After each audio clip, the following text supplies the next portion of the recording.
Bismillahirrahmanirrahim. Assalamualaikum warahmatullahi wabarakatuh. Alhamdulillahirrahmanirrahim.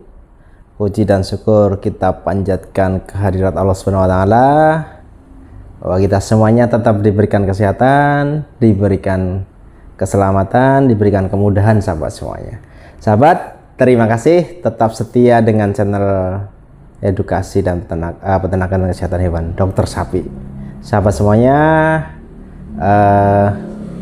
musim hujan ini menjadi musim yang membuat dagdikduk, peternak itu menjadi dagdikduk karena musim hujan ini identik dengan musim cukup muncul banyak lagi beberapa jenis penyakit. Nah, sahabat semuanya, saya menerima cukup banyak. Dalam minggu ini ada hampir 5 atau 6 kiriman video ataupun foto terkait dengan pertanyaan-pertanyaan penyakit di musim hujan ini.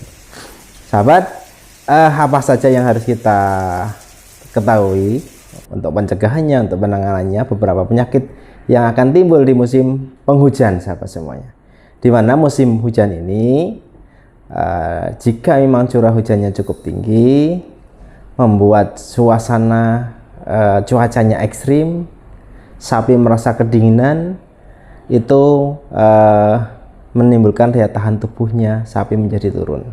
Satu, itu cuaca ekstrim membuat stres, kemudian daya tahan tubuhnya menjadi turun, sehingga beberapa penyakit mudah sekali masuk.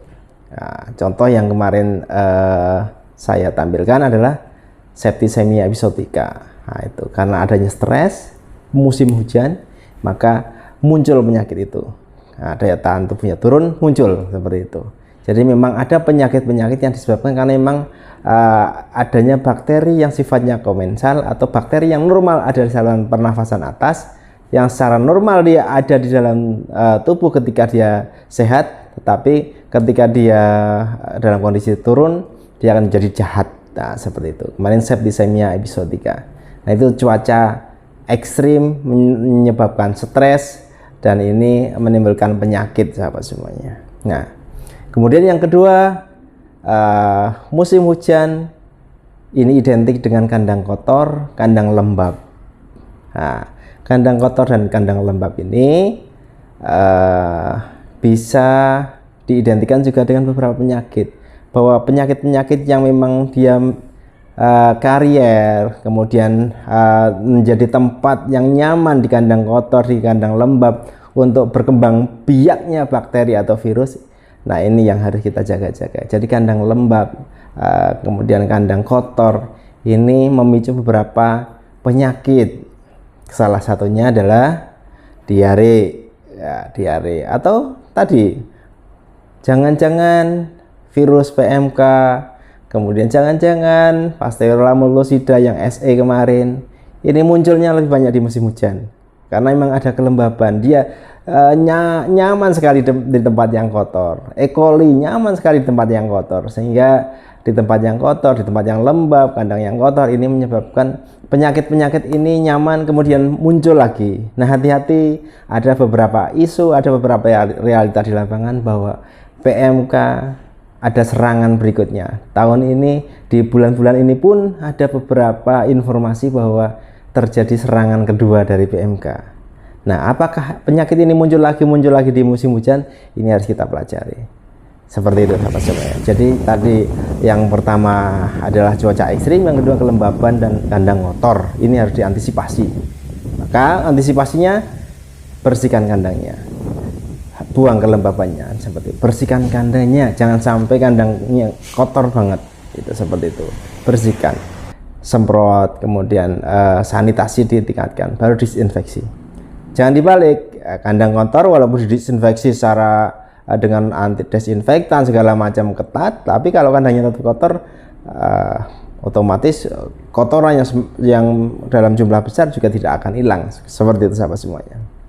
Nah, kemudian yang ketiga adalah identik dengan banyaknya faktor, nyamuk, kemudian lalat. Itu, sahabat semuanya, nyamuk diidentikan dengan beberapa penyakit. Saya sudah sebutkan kemarin demam 3 hari ini menularkannya melalui nyamuk. Virusnya sebenarnya ada dari beberapa tahun, kemudian ini aktif lagi di musim hujan, ditularkan melalui nyamuk. Jadi kalau sapi ini kena digigit nyamuk, nyamuknya menularkan, menginjeksikan virusnya ke sapi yang lainnya, maka sapi lainnya akan terkena. Nah itu seperti itu, dia akan menularkan. Itulah nyamuknya. Maka pentingnya di musim hujan ini, buang semuanya, selokan-selokan, bersihkan. Kalau di gerakan seperti demam berdarah itu ada 3M, menutup dan segala macamnya, itu membuang segala macamnya supaya membatasi terjadinya adanya air yang menggenang sebagai tempat nyamuk, sahabat semuanya.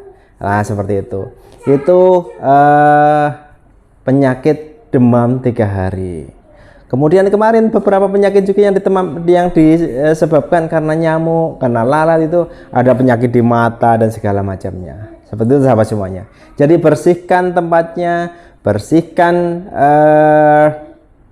nyamuk, fogging. Nah kalau di manusia itu ada fogging, penyemprotan, pengasapan, sehingga nyamuk itu diusir semuanya. Nah sebenarnya indikatornya gampang. Kalau musim hujan kemudian ada kasus demam berdarah meningkat, kalau seperti itu berarti nyamuk-nyamuk di sekitar kita juga banyak. Sapi-sapi juga biasanya seperti kiriman dokter hewan yang rekan kami yang ada di Purworejo, itu juga sama, musim demam 3 hari sekarang. Nah, hati-hati sahabat semuanya ya. Jadi ini bisa diantisipasi, bisa dicegah dengan meningkatkan kebersihan kandang, desinfeksi kandang, kemudian di fogging, lakukan fogging. Kalau memang ada indikatornya nyamuk banyak, itu kita bersihkan kandangnya dengan cara di fogging. Kalau ada lalat banyak, bersihkan kandangnya juga, maka lalat tidak akan datang lagi.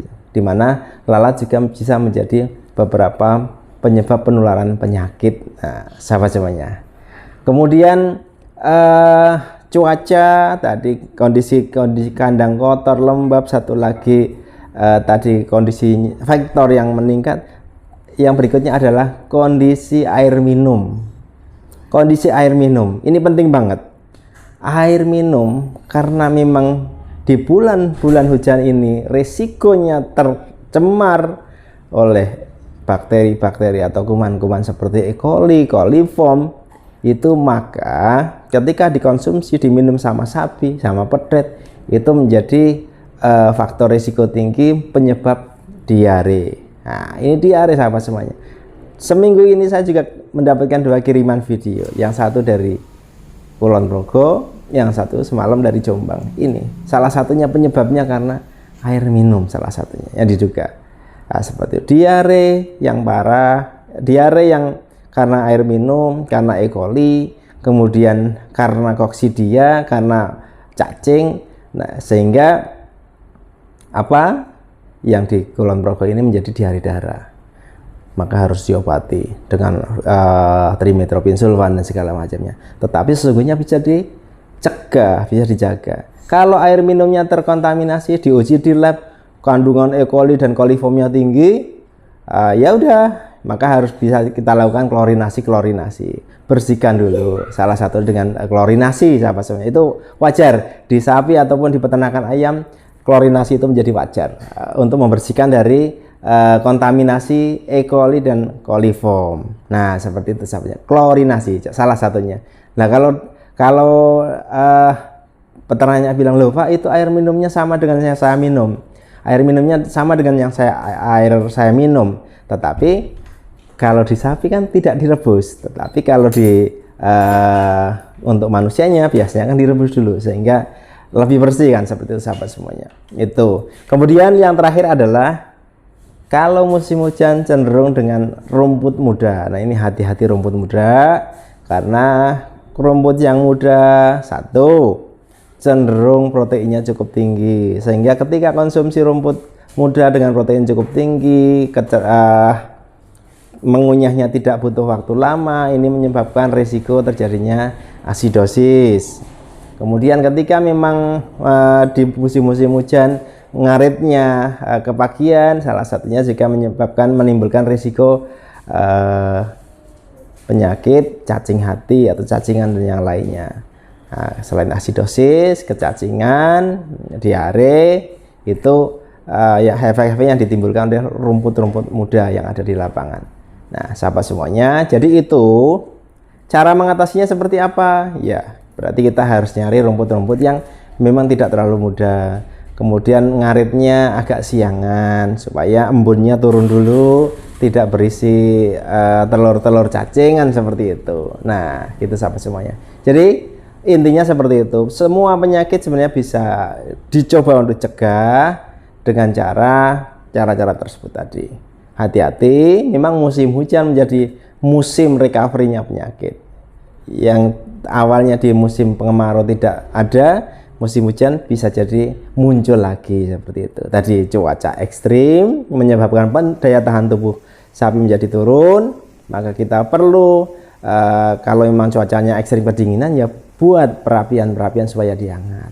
Seperti itu. Kemudian kandang kotor dan lembab, jangan sampai sudah musim hujan daya tahan tubuhnya turun, kandangnya kotor, kandangnya lembab, kasihan sapinya. Maka penyakit akan mudah sekali masuk sahabat semuanya. Kemudian faktor nyamuk, lalat, bersihkan kandang kita. Kalau ada indikator nyamuk cukup banyak, berikan fogging, perapian, fogging dan segala macam. Nah, kalau kandangnya sedikit boleh pakai kelambu. Tapi kalau kandangnya luas ya harus fogging. Seperti itu sahabat semuanya. Kemudian air minum. Ya, tadi yang keempat adalah air minum. Kualitas air minum kita bisa tingkatkan dengan cara ya satu pasti direbus, yang kedua bisa dilakukan klorinasi. Kalau memang terbukti dia kontaminasi atau cemaran E. coliformnya cukup tinggi, maka harus kita bersihkan dengan klorinasi salah satunya. Nah, air minum tadi efeknya juga panjang banget. Kalau induk minum air yang terkontaminasi E. coliform, kemudian untuk induknya mungkin sedikit-sedikit nggak masalah, dia tidak akan menjadi diare dan segalanya. Tapi ketika memang disedot sama pedetnya, disusu sama pedetnya, barangkali air susunya terkontaminasi dengan coliform tersebut dan biasanya pedetnya menjadi mencret. Hati-hati di bulan-bulan hujan, angka diare pada pedet ataupun dewasa ini menjadi meningkat. Nah, siapkan obat-obatan untuk diare ya, bisa trimetopin sulfa, kemudian pelapis usus kaolin pektin, kemudian elektrolit ketika memang dia dehidrasi, itu penting sekali. Kemudian yang terakhir adalah kecenderungan rumput muda, hindari ngarit terlalu pagi. Nah, dulur-dulur ngarit semuanya jangan terlalu semangat pagi-pagi jam 6 pagi belum ada matahari, embun masih banyak, ngarit kan itu telur-telur cacingnya masih banyak, ketika dikonsumsi sama pedet sama sapi berisiko terhadap cacing hati. Nah, sahabat semuanya, itu untuk menanggapi juga beberapa pertanyaan. Ada dari Purworejo, ada dari Sumatera, Lampung, kemudian dari DIY Kulon Progo, kemarin sore ada dari Jombang. Nah, ini kemudian ada juga yang dari Sidoarjo, ada yang juga dari Kalimantan. Ini pertanyaan-pertanyaan ini memang lebih banyak terjadi di musim hujan. Dan hati-hati sekali, kemarin sore kami mendapatkan informasi bahwa PMK bangkit lagi di beberapa kabupaten di Jawa. Ini hati-hati sahabat semuanya. Nah, sahabat, mungkin itu yang dapat saya sampaikan. Mudah-mudahan bermanfaat untuk kehati-hatian kita semuanya. Tidak pernah menakut-nakuti, tapi waspada jauh lebih baik. Kata orang Jawa, eling lan waspodo. Itu. Mudah-mudahan bermanfaat. Jangan lupa subscribe, share, and comment video saya. Terima kasih. Assalamualaikum warahmatullahi wabarakatuh.